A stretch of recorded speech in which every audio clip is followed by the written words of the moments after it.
하나님께 나아가자라는 제목을 가지고 말씀을 증거하도록 하겠습니다. 여러분, 성경의 핵심 메시지는 무엇일까요? 성경을 핵심으로 딱 추격하면 거기서 나오는 딱 한 가지는 인간이 하나님과 바른 관계를 맺고 하나님과 교제할 때 참 행복을 누릴 수 있다는 것입니다. 창세기 1, 2장에 이러한 이야기가 나오죠. 아담과 하와는 매우 행복하게 하나님의 그 풍요함을 누리면서 하나님과 교제하며 살아가게 됩니다. 또 요한계시록 마지막 장인 21장과 22장에 보면 또 회복된 그런 모습을 봅니다. 사람들은 더 이상 눈물과 곡하는 것, 죽음, 애통할 일이, 또 몸이 아파서 괴로운 일도 없을 것이라고 합니다.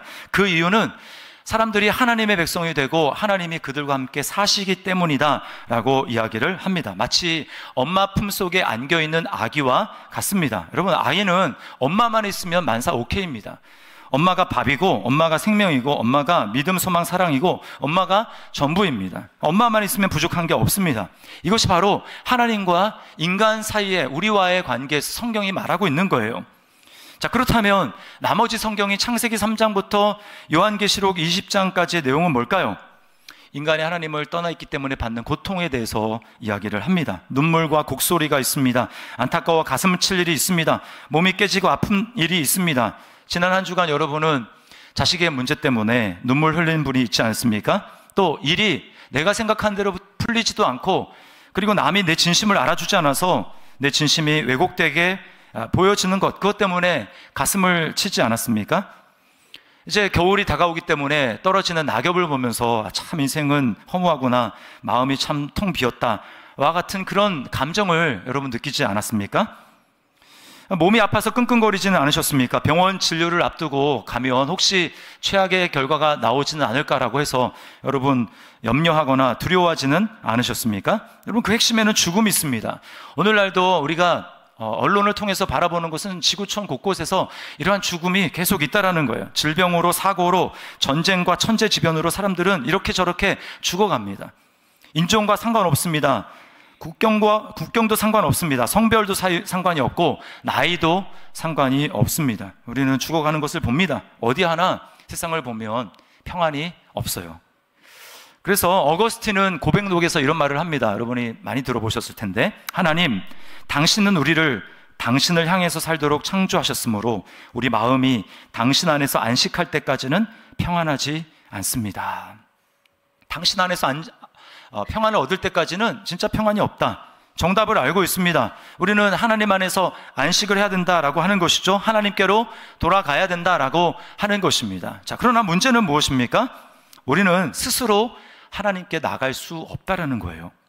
하나님께 가는 길이 막혀있기 때문입니다. 모든 사람의 조상인 아담에게 하나님은 이제 말씀하시지 않습니까? 첫 번째 금지 명령, 선악과를 먹지 말아라. 먹는 날에는 반드시 죽는다. 이렇게 말씀을 하셨습니다.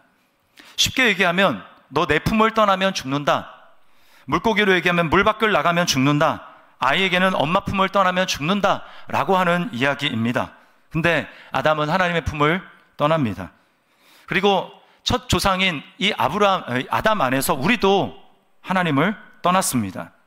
하나님과 독립해서 내가 하나님을 의식하지 않고 살겠다라고 말하는 것, 이것이 바로 성경이 말하는 죄입니다. 그 결과 우리는 정말 죽었습니다. 아까 앞에서 말한 눈물, 애통, 아픈 것, 죽음이 있습니다. 그리고 진짜 더 중요한 것은 영적으로 죽었다라는 거예요.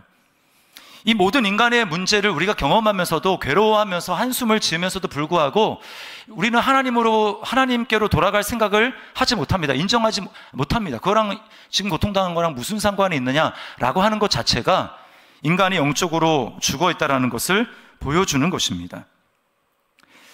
하나님께 나아가고자 하지만 그 길이 막혀 있습니다. 창세기 3장 24절은 이렇게 말씀합니다. 이같이 하나님이 그 사람을 쫓아내시고 에덴 동산 동쪽에 그룹들과 두루 도는 불칼을 두어 생명나무의 길을 지키게 하시니라. 그래서 사람들은, 이 세상에 살아가는 모든 사람들은 의식적이든 무의식적이든 이 행복에 도달해 보려고 자기만의 그 구원을 추구합니다. 뭐 해탈이든 열반이든 뭐 아무튼 뭐 다음 생이든 뭘 하면서 어떻게 내가 그 행복한 삶을 좀 살아볼까라고 하는 것이 우리 인생의 몸부림이에요. 그러나 우리가 보여주는 게 뭡니까? 사람이 보여주는 게 뭡니까? 그렇게 할 수 없다. 인간의 노력으로 할 수 없다. 우리나라 불교계 큰 어른이셨던 성철 스님의 경우가 이런 예를 잘 보여주고 있습니다. 이 성철 스님의 경우에는 앉아서, 눕지 않고 앉아서 8년을 수련을 하셨대요. 진짜 엄청난 일이죠.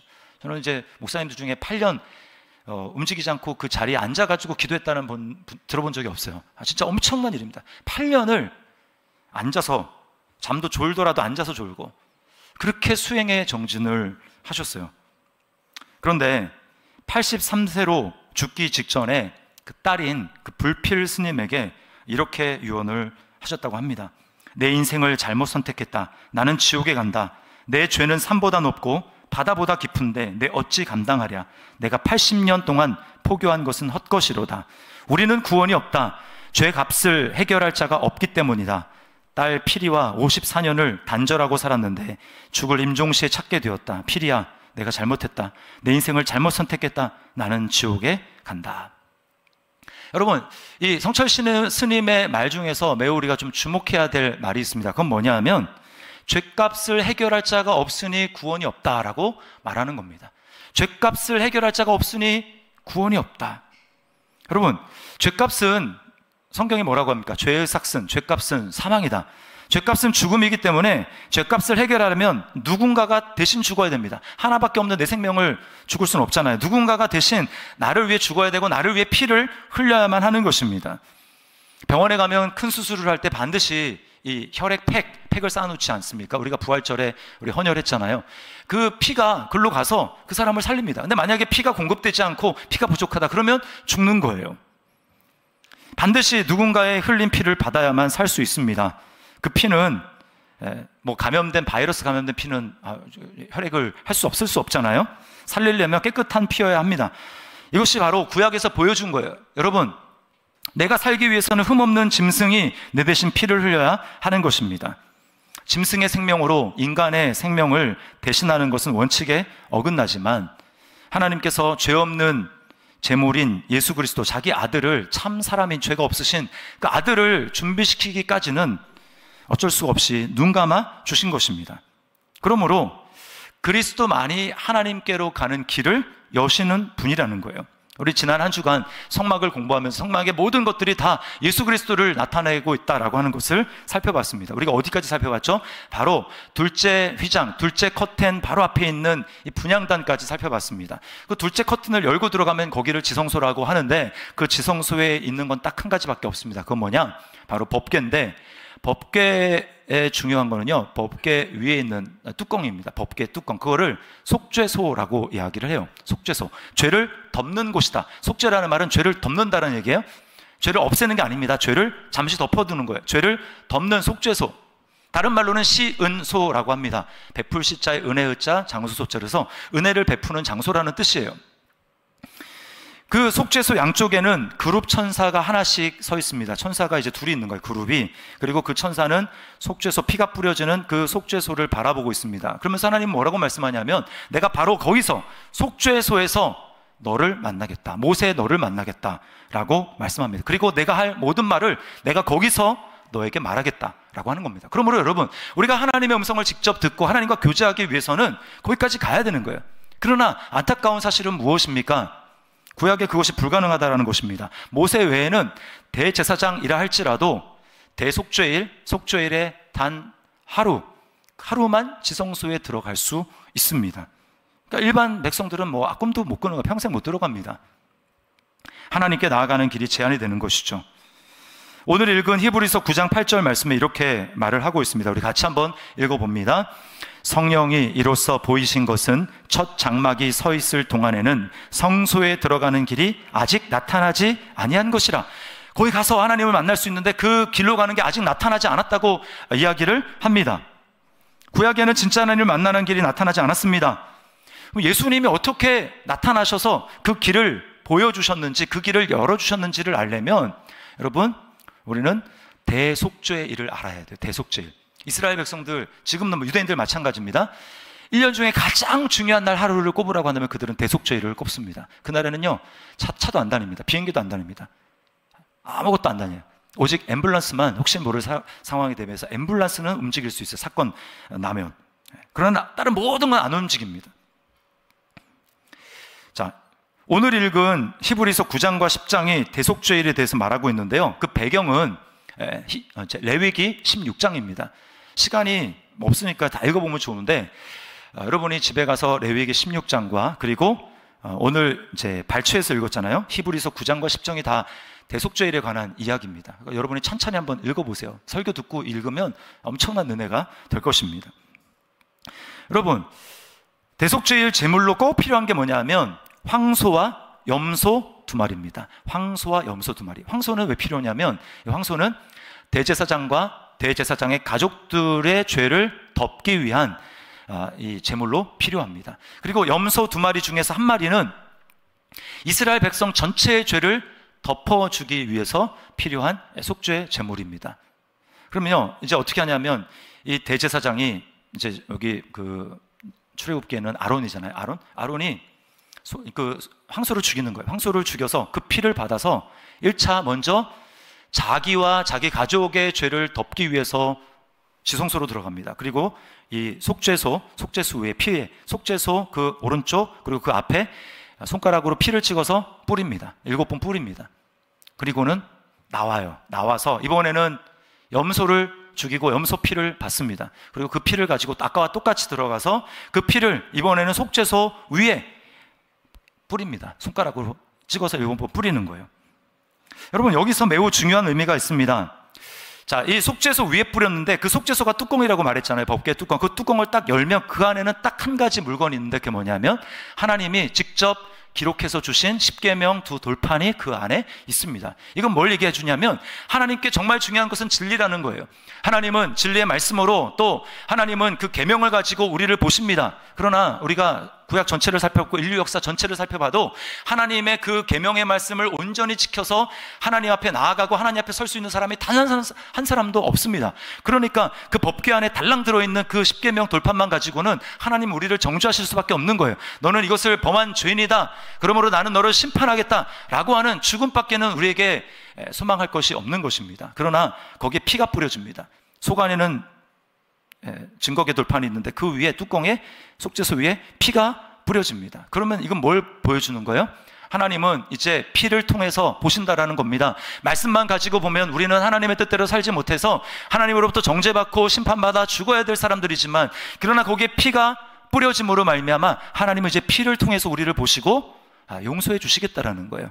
그것이 바로 하나님의 놀라운 은혜인 것입니다. 여러분, 이 속죄소가 있는 지성소는 어디에 있습니까? 성막 문은 동쪽에 있고 문으로 들어가면 제일 끝에 있는 데가 지성소 속죄소입니다. 그러면 서쪽이죠. 서쪽의 제일 끝. 거기서 이스라엘 백성들을 위한 죄를 덮는 피가 뿌려졌어요. 자, 이제 염소 2마리 중에서 1마리 죽었고 1마리 남았잖아요. 그 남은 살아있는 염소를 아사셀 염소라고 합니다. 아사셀 염소. 이 속죄소 염소와 구별하기 위해서 처음부터 정하는 거예요. 제비를 뽑아가지고 대제사장이 제비를 뽑아서 딱 걸리면 하나는 지성소에 들어가서 피가 뿌려질 죽는 속죄소는 하나님의 것이라고 해서 목에 빨간 줄을 맵니다. 그리고 아사셀 염소는 살아있는 거잖아요. 살아있는 거는 뿔에다가 붉은 줄을 맵니다. 내려주시고요. 이미 하나님께 드려질 하나님의 것인 염소는 죽었고 이제 남아있는 아사셀 염소가 남았어요. 자, 그럼 대제사장은 이제 그 다음 뭐 하느냐? 남아있는 그 염소 위에다가 2 손을 얹어서 안수합니다. 우리 배웠죠? 이 안수는 뭐라고 그랬습니까? 죄를 전가시키는 거라고 그랬어요. 죄를 전가시키는 겁니다. 그러면서 안수하면서 자기와 백성의 모든 죄를 다 고백합니다. 그 위에 이렇게 고백하는 순간 백성들의 죄와 대제사장의 죄가 거기로 옮겨지는 거예요. 옮겨집니다. 그리고는 미리 그 정해놓은 제사장, 그 제사장의 손에 맡겨서 그 붉은 끈을 가지고 이제 끌고 가는 거예요. 저렇게 끌고 갑니다. 끌고 가다가 이제 여러분 이제 어디로 나왔습니까? 문으로 나왔잖아요. 문은 어느 쪽이죠? 동쪽에 있어요. 동쪽. 자, 속죄소는 서쪽에 있고 문은 동쪽에 있습니다. 동쪽을 통해서 문을 나가서 계속 동쪽으로 갑니다. 그 동쪽으로 가면 어디가 나오냐면 광야가 나와요. 유대 광야가 나옵니다. 유대 광야에 아사셀 산이라고 하는 그 밑에는 완전 낭떠러지 절벽입니다. 거기까지 끌고 와서는 제사장이 어떻게 하냐면 이제 염소가 무서워할까봐 눈을 가립니다. 염소의 눈을 가리고, 그리고는 염소를 했던 그 끈을 끊습니다. 끊어서 밀어뜨려서 떨어뜨리는 거예요. 그러면 온 이스라엘의 죄를 짊어진, 전가된 그 죄를 짊어진 염소는 그 낭떠러지 절벽 떨어서 죽는 겁니다. 근데 놀라운 일은요, 그렇게 떨어지게 될 때 분명히 붉은색이었잖아요. 줄이 딱 자른데 떨어지면 그 순간에 이 남아있는, 잡고 있던 그 줄이 흰색으로 바뀌었다는 거예요. 엄청난 기적이 일어난 거죠. 여러분, 이것이 바로 이사야서 1장 18절이 말씀하고 있는 것입니다. 이사야서 1장 18절을 같이 한번 읽어보겠습니다. 시작.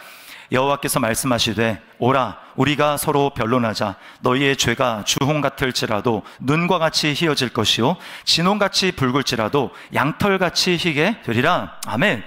여러분, 또 방향을 장할 생각을 해보십시오. 한 마리는 제일 끝인 서쪽 끝에서 죽고 한 마리는 제일 끝인 동쪽 끝에서 죽었습니다. 이건 뭘 얘기를 하느냐? 죄를 다 짊어진 염소가 떨어져 죽었기 때문에 다시 살아날 일이 없습니다. 그 얘기는 뭐냐? 이 죄가 다시 찾아와서 하나님 앞에 나아갈 때 기억할 일이 없도록 하기 위해서 하나님은 절대로 만나지 못하게 하기 위해서 죄를 완전히 없애버리셨다라는 거예요. 이것을 나타내는 말씀이 시편 103편 12절 말씀입니다. 같이 한번 읽습니다. 시작. 동이 서에서 먼 것 같이 우리의 죄가를 우리에게서 멀리 옮기셨으며. 아멘. 여러분, 예수님이 바로 우리를 위한 하나님의 속죄 제물로 이 땅에 오신 분입니다. 세례 요한에게 세례를 받으러 갈 때 세례 요한이 예수님이 나오는 딱 모습을 보고 이렇게 말을 합니다. 보라, 사람들 보고, 보라, 세상 죄를 지고 가는 하나님의 어린 양이로다. 이스라엘에게서 양이랑 염소는 바꿨습니다. 양을 염소라고도 하고 영을 염소라고도 해요. 뭐예요? 예수님이 바로 인류의 모든 죄를 전가받아서 그래서 그 죄를 멸할 바로 아사셀 염소라고 하는 것입니다. 예수님은 우리의 모든 죄를 지시고 골고다 언덕으로 올라가십니다. 그리고 십자가 위에서 주님은 이렇게 마지막에 말씀합니다. 아버지, 저들의 죄를 저들에게 돌리지 마십시오. 저들의 죄를 사해 주십시오. 자기들이 하는 일을 알지 못함입니다. 그리고는 맨 마지막에 다 이루었다 말씀하시고 주님은 죽으십니다. 주님이 죽으실 때 여러분 잘 아시죠? 성전 안에 무슨 일이 일어났습니까? 휘장이 찢어져요.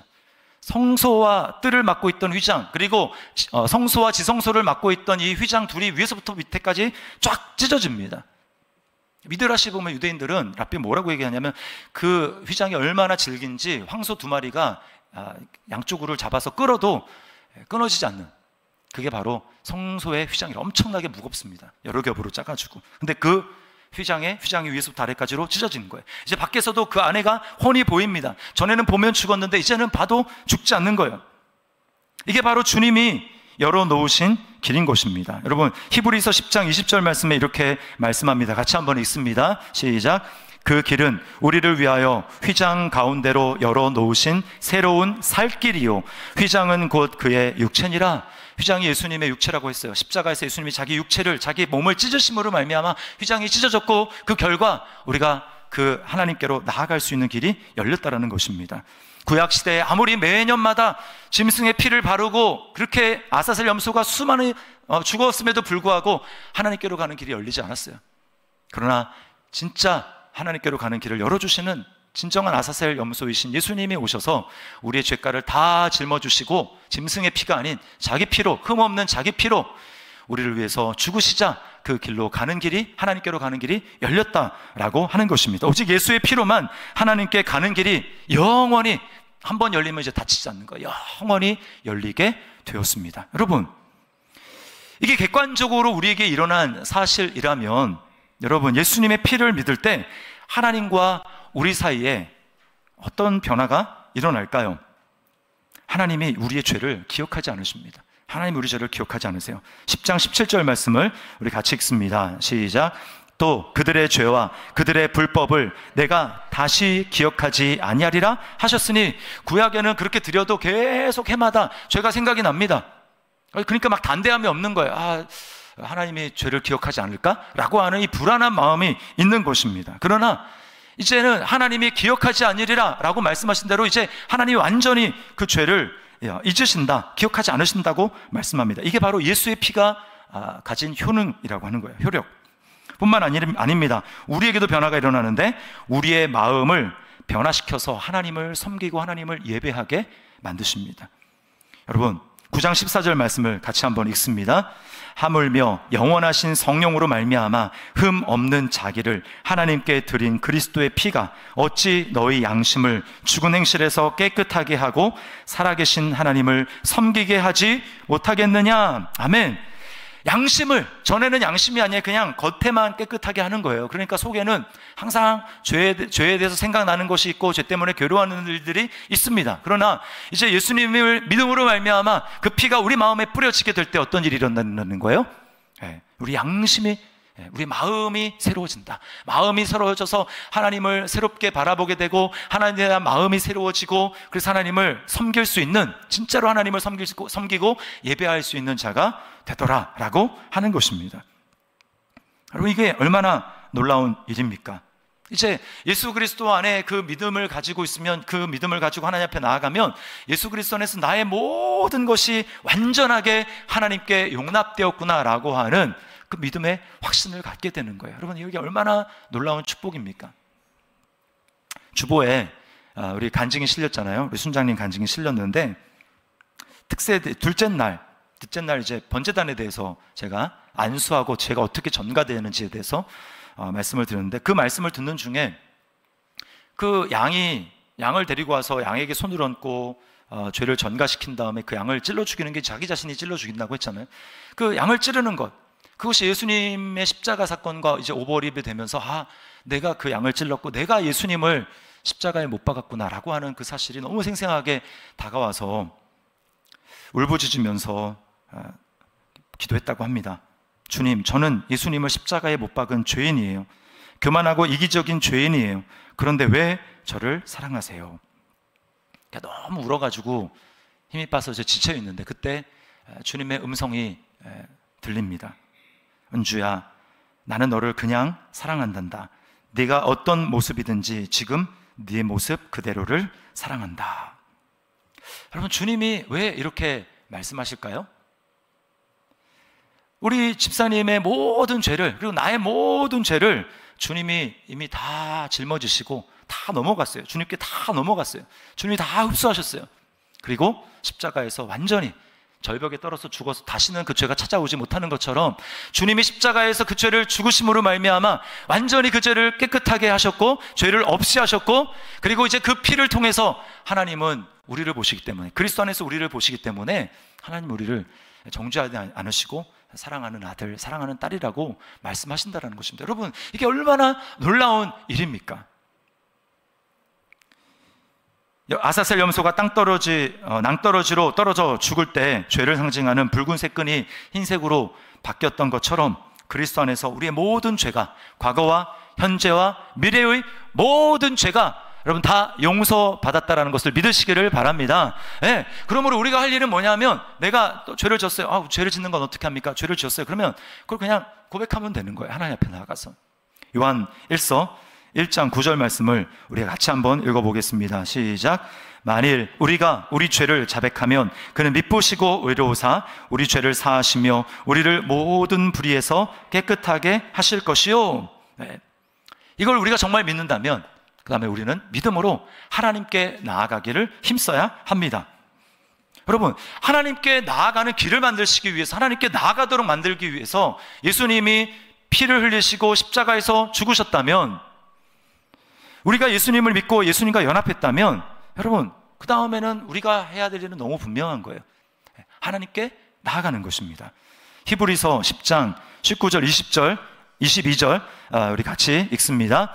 그러므로 형제들아, 우리가 예수의 피를 힘입어 성소에 들어갈 담력을 얻었나니 우리가 마음의 뿌림을 받아 악한 양심으로부터 벗어나고 몸은 맑은 물로 씻음을 받았으니 참마음과 온전한 믿음으로 하나님께 나아가자. 참마음과 온전한 믿음으로 하나님께 나아가자. 아멘. 왜? 성소에 들어갈 담력을 얻었기 때문에. 여러분 예수님이 열어놓으신 그 성소는 이 땅에 있는 게 아닙니다. 성막은 이 땅에 있는 곳이지만, 성전은 이 땅에 있는 곳이었지만, 예수님이 그 휘장을 반으로 쪼개시고 그리고 들어가신 거는요, 그건 상징적인 거고, 실제로 어디로 들어가셨냐? 예수님 하늘로 들어가셨어요. 그게 진짜 성소입니다. 히브리서 9장 24절 같이 읽습니다. 시작. 그리스도께서는 참 것의 그림자인 손으로 만든 성소에 들어가지 아니하시고 바로 그 하늘에 들어가사 이제 우리를 위하여 하나님 앞에 나타나시고, 아멘. 우리를 위해서 하나님 앞에 나타나셨다라고 하는 것입니다. 여러분, 그러므로 우리는 성령 받았잖아요. 예수님은 거기 계시고 우리는 예수님의 영인 성령을 받았잖아요. 성령 안에서 우리가 아까도 제가 예배 부름 때 성구 말씀을 선포한, 예배하는 자가 뭐와 뭐로 예배할지니라? 영과 진리로. 그 영은 성령이에요. 성령. 영과 진리로. 진리는 뭡니까? 예수님이죠. 예수님이 아사셀 양이 되셔서 나를 위해서 이런 놀라운 일을 하셨구나 라고 하는 것을 분명히 믿는 선명한 믿음, 선명한 이해와 거기에 대한 믿음, 그것을 가지고, 또 하나는 그래서 내가 내 안에 예수님의 영을 하나님이 주셨구나 라고 하는 이 두 가지, 예수님이 나를 위해서 도대체 무슨 일을 하셨는가, 그것을 선명히 이해하고 거기에 대한 나의 반응으로서의 믿음과, 그리고 성령을 내 마음 가운데 부어주신 성령님을 의지해서 우리가 하나님 앞에 예배하며 나아갈 때, 지금 바로 이 시간이잖아요. 예배하며 나가는 이 시간. 여러분, 이 시간은 사실 놀라운 시간인 겁니다. 땅에서 비록 예배를 드리지만 사실은요, 우리 영적인 실상은 어떠냐면, 우리가 성령 안에서 사실은 하늘로 쫙 올라가서 거기서 하나님 앞에서 예배하는 것입니다. 그 길을 열어주셨다는 거예요. 예수님이 그 길을 열어주셨다는 것입니다. 요한계시록 4장과 5장에 보면 이런 이야기가 나옵니다. 엄청난 장엄한 광경이 나오죠. 바로 앞에 3장까지는 지상에 있는 교회들의 모습이었어요. 7교회. 이기는 자는 이러이러해야 된다라고 하면서 그들의 연약한 모습, 박해와 시련 속에서 예수님을 등을 지는 그런 사람들도 있고 하는 그런 모습 속에서, 이기는 자에게는 내가 이러한 약속을 하리라, 너희는 이기는 자가 되어야 된다라고 말을 하는데, 실상 교회의 모습들을 보면 정말 저들이 저런 모습으로 끝까지 이길 수 있을까? 끝까지 믿음을 지킬 수 있을까? 매우 반신반의하고 걱정이 됩니다. 그런데 4장에서 성령의 감동함을 받은 사도 요한을 하나님은 천상으로 불러 올리십니다. 요한이 눈이 열려서 본 거예요. 엄청난 사건을 봤습니다. 엄청난 광경이 펼쳐지는데, 거기에 아름다우신 벽옥, 홍옥 이런 보석으로 묘사되어 있는 그 하나님, 아름다운 그 하나님의 보좌 위에 하나님이 앉아 계십니다. 그리고 바로 그 옆에 어린 양 예수 그리스도가 있습니다. 그리고 그 보좌 주변을 둘러서 24장로가 각각 자기의 보좌에 앉아 있습니다.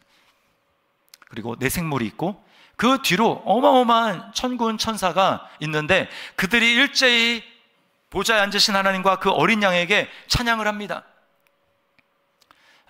계시록에서 따온 그 찬양인데, 보좌에 계신 이와 어린 양께 찬송과 영광과 존귀와 능력을 세세토록 돌릴지어다. 장엄한 찬양이 거기서 펼쳐지는 거예요. 여러분, 우리가 지금 성령 안에서 예수님에 대한 분명한 믿음을 가지고 성령 안에서 예배하게 될 때, 비록 우리의 육신의 눈으로는 보이지 않지만 영적인 실상은 사실 그와 같은 일들이 벌어지고 있는 거예요.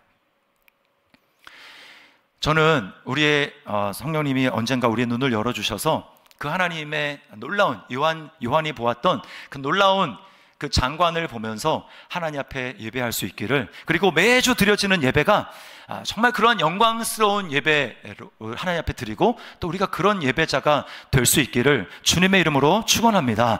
여러분, 예수님이 열어놓으신 길은 바로 그런 길입니다. 엄청난 길이에요. 그러니 여러분, 예배를 통해서 우리는 하나님을 만나게 되고요, 하나님을 만나게 될 때, 왜냐하면 예수님과 우리가 연합되어 있잖아요. 그래서 딱 우리가 눈을 감고 믿음으로 예배하고 찬양하고 또 기도할 때, 우리는 예수님과 연합돼서 바로 그 하나님을 보는 거예요. 영적으로 그 앞에서 예배하는 것입니다. 그럴 때 하나님이 주시는 평안과 기쁨이 부어집니다. 치유와 회복의 능력을 경험하게 되는 것입니다. 그러니 여러분, 이 예배를 무엇과 바꾸겠습니까? 어떤 것이 이 예배보다 우선순위가 될 수 있겠습니까? 될 수가 없어요. 그게 궁극적인 우리의 목적이기 때문에 지상에서 예배는 믿음으로 계속해서 이것을 경험하는 겁니다. 더 영광스러움을 경험하는 겁니다. 믿음으로 더 영광스러움을 경험하고, 이 훈련을 통해서 마지막 주님이 오실 때 실제로 그것을 보는 거예요. 아, 내가 지상에서 예배했던 모습과 다르지 않구나. 그것을 경험하는 거예요. 이렇게 예배하게 될 때 여러분, 우리는 하나님 나라를 더욱 사모하게 되고 예수님을 더 사랑하게 되는 것입니다. 다시 오실 주님을 기다리게 되는 거예요. 이런 예배를 드릴 때 그냥 예배 한 주에 그냥 나왔으니까 왜 주일은 이렇게 빨리 돌아오는지 몰라, 이렇게 생각하고 나아갈 때 여러분, 그런 예배를 통해서는 우리 하나님의 생생한 은혜를 경험하기 어려워요. 정말 준비하고, 잘 준비하고 기도로 준비해서 주님 영광스러운 예배, 오늘 그 예배를 통해서 그 하나님의 그 놀라운 영광과 위엄을 경험하기를 원합니다. 이런 마음을 가지고 나아가게 될 때요, 우리가 주님을 사랑하는 마음과 주님이 어서 오셔서 이 세상을 구원해 주시고 주님과 영원히 살기를 원합니다, 이런 주님에 대한 사모하는 마음이 점점 커지는 거예요. 히브리서 9장 28절을 이걸 바로 이야기하고 있습니다. 같이 한번 읽어봅니다. 시작. 이와 같이 그리스도도 많은 사람의 죄를 담당하시려고 단번에 들이신 바 되셨고 구원에 이르게 하기 위하여 죄와 상관없이 자기를 바라는 자들에게 두 번째 나타나시리라. 첫 번째 나타나는 것은 죄 때문에 나타나셨고요, 두 번째는 뭐예요? 죄와 상관없이, 죄 때문에 오신다는 게 아니라는 겁니다. 죄와 상관없이 자기를 바라는 자들, 여기 자기를 바란다라고 하는 것은 간절히 기다린다고 하는 뜻이에요. 자기를 간절히 기다리는 자들에게 두 번째 나타나시리라. 이게 뭘 얘기하고 있습니까? 예수님이 다시 오시는 거는요, 이제 분리입니다. 분리예요. 정말 예수님을 사랑하고 이 땅 가운데서 하나님 앞에 예배하며 하나님께 정말 나아가기를 힘쓰고, 그래서 주님을 사모하고 주님을 간절히 기다리는 그러한 성도들과 주님이 만나시기 위해서, 그들과 함께 살기 위해서, 나머지는 관심 없어요. 주님이 나머지 어떻게 되는 겁니까? 하나님 없는 곳에서 하는 거예요. 격리, 하나님 없는 곳에서 영원히 사는 것입니다. 주님의 관심은 주님을 기다리는 사람들에게 있어요. 주님의 관심은 예배하는 사람들에게 있습니다. 여러분, 주님을 사랑하십니까? 주님의 오시기를 기다리고 있습니까? 여러분, 예수님이 오셔서 피 흘려주신 유일한 이유가 하나님께 나아가는 길을 열기 위해서, 하나님과 우리를 만나게 하시기 위해서 그렇게 막혀 있어서 우리 힘으로는 도저히 그렇게 아무리 애를 써도 도달할 수 없는 그 길을 주님이 피를 흘리심으로 말미암아 하나님께 나아가는 길을 열어주셨다면, 우리가 정말 그것을 믿는다면 그 다음에 우리의 1순위는 예배입니다. 다른 거 아니에요. 구제 아닙니다. 그 예배 가운데 하나님의 영광을 맛봐야 돼요. 하나님의 그 놀라운 은혜를 누려야 됩니다. 여기서 모든 것들이 시작이 되는 거예요. 그러나 예배를 통해서 그 영광을 경험하지 못한다면, 예배가 실시하게 된다면 우리는 어떠한 것으로도 새로워질 그 힘과 능력을 잃게 되는 거예요. 여러분의 예배하는 태도를 우리가 좀 살펴봤으면 좋겠습니다. 과거에 뜨겁게 하나님 앞에 예배하고 자주자주 하나님께 나아가 기도하던 여러분의 모습이 지금도 있습니까? 과거에는 뜨겁게 주님을 사랑하고 그렇게 자주자주 나아갔지만 어느 순간부터 예배는 일주일에 딱 한 번, 1시간 드리는 것으로 제한하고, 여러분, 그것이 어떻게 주님이 피 흘려 죽은 목적을 위해서 사는 삶이라고 이야기할 수 있겠습니까? 무엇과 예배를 바꾸시겠습니까? 무엇과 예배의 우선순위를 바꾸시겠습니까? 우리는 점점 하나님 앞에 주님을 사모하는 마음으로, 주님을 사랑하는 마음이 점점 커져야 되고, 주님을 사모하는 마음이 점점 커져서 주님 빨리 오셔서 주님과 함께 영원히 살기를 원합니다. 이런 마음을 가지고 사는 것이 교회인, 신부인, 성도라고 성경이 이야기하고 있지 않습니까? 그렇지 못하기 때문에 우리가 공동체가 필요한 거예요. 서로 권면하는 것이 필요한 것입니다. 히브리서 10장 24, 25절 말씀을 우리 함께 읽도록 하겠습니다. 시작. 서로 돌아보아 사랑과 선행을 격려하며 모이기를 패하는 어떤 사람들의 습관과 같이 하지 말고 오직 권하여 그날이 가까움을 볼수록 더욱 그리하자. 그날이 가까움을 볼수록, 지금 그날이 가까운 것을 여러분 보고 있지 않습니까? 세계 곳곳에서 일어나는 여러 가지 전쟁과 난리 소문들, 천재지변들, 그리고 복음이 급속도로 퍼지고 있는 그 모습들을 보고 있지 않습니까? 주님이 오실 날이 가까이 오고 있어요. 그날이 가까움을 볼수록 더욱 그리하자. 더욱 뭐요? 사랑과 선행을 격려하고 우리 주님 앞에 나가기를 더 힘씁시다. 우리 주님 만나기를 더 힘씁시다. 우리 더 주님 사랑하기를 힘씁시다. 이렇게 공동체 안에서 권면하고 교제하는 것, 이것이 공동체의 힘인 거예요. 예수님 안에 진정한 생명이 있습니다. 믿습니까?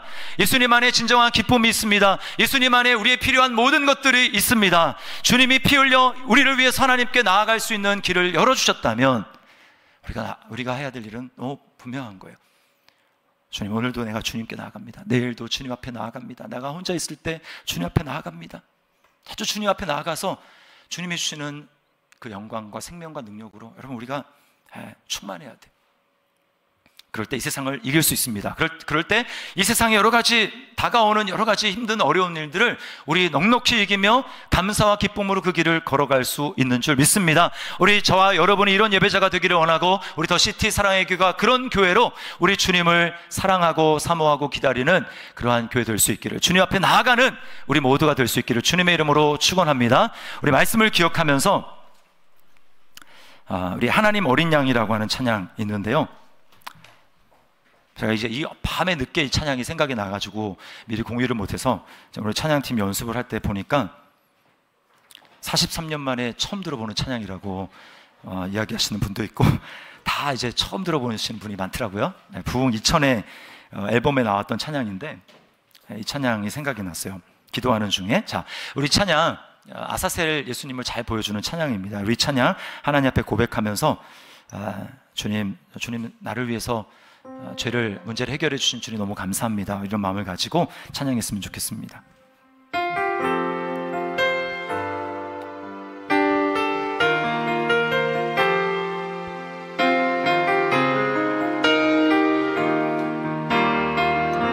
보라 세상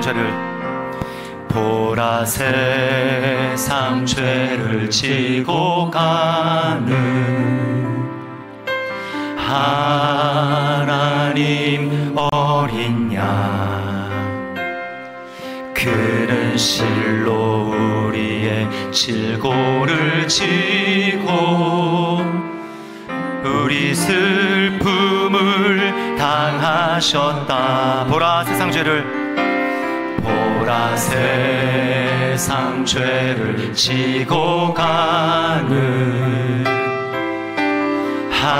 하나님 어린 양, 그는 실로 우리의 질고를 지고 우리 슬픔을 당하셨다. 그가 찔림은 우리의 허물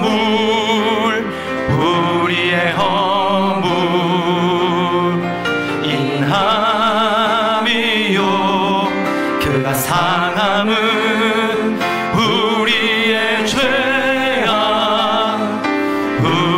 죄악 인함이라. 그가 징계를 받음으로 우리가 평화 누리고, 그가 채찍에 맞음으로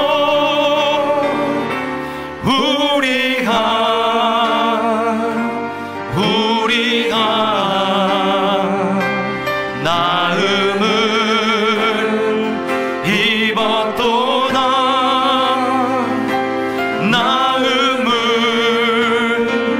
입었도다. 그가 찔림은 우리 허물, 그가 찔림은 우리의 허물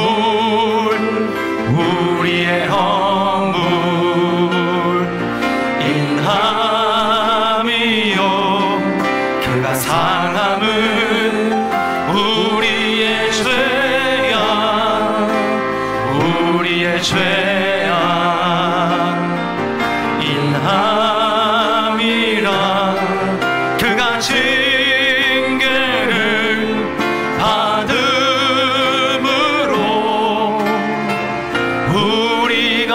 평화 누리고 그가 채찍에 맞음으로 우리가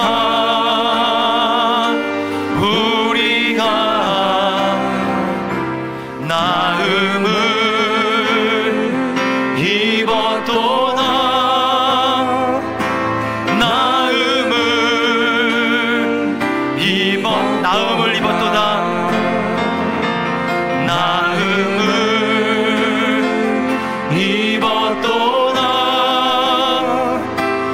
나음을 입었도다. 우리 주님 앞에 우리 사랑을 고백했으면 좋겠습니다. 사랑합니다 나의 예수님. 사랑합니다 아주 많이요. 사랑합니다 나의 예수님. 사랑합니다. 그것뿐. 다시 한번 우리 나의 진심 어린 고백으로 사랑합니다 나의 예수님. 사랑합니다 아주 많이요. 사랑합니다 나의 예수님. 사랑합니다. 그것뿐이에요. 우리에게 주님 말씀합니다. 사랑한다 아들아.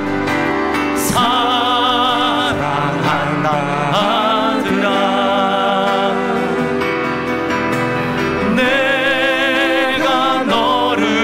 잘하노라. 사랑한다 내 딸아. 사랑한다 내 딸아. 내게 축복 더하노라. 내게 축복 더하죠. 사랑한다 아들아. 사랑한다. 우리 주님 우리에게 이렇게 말씀하십니다. 아멘. 내가 너를 잘하노라. 사랑한다 내 딸아. 내게 축복 더하노라. 아멘. 우리 말씀을 기억하면서 이 시간 우리 하나님 앞에 기도했으면 좋겠습니다. 여러분 우리 인생에 다른 것 없습니다. 하나님 많으면 우리는 소망이 없고, 하나님께 나아가 주님이 주시는 위로와 주님이 주시는 참 소망과 생명을 그때그때 우리가 경험하지 않으면 우리 힘으로 세상을 살아갈 수 없습니다. 신앙이 성장한다는 것은 이 맛을 점점 깊이 알아간다는 것이고, 그렇기 때문에 주님을 더 사랑한다는 것이고, 주님께 더 가까이 나아간다는 것이고, 주님을 더 사모하게 된다는 것입니다. 이제 주님 없이는 못 삽니다. 주님 앞에 나아가는 없이, 하나님을 누림 없이, 그 영광을 바라봄 없이 살 수 없습니다. 여러분, 예수님이 보혈을 흘려주신 것이 바로 이 길을 열어주시기 위함인데, 우리는 어디를 향해서 나가고 있습니까?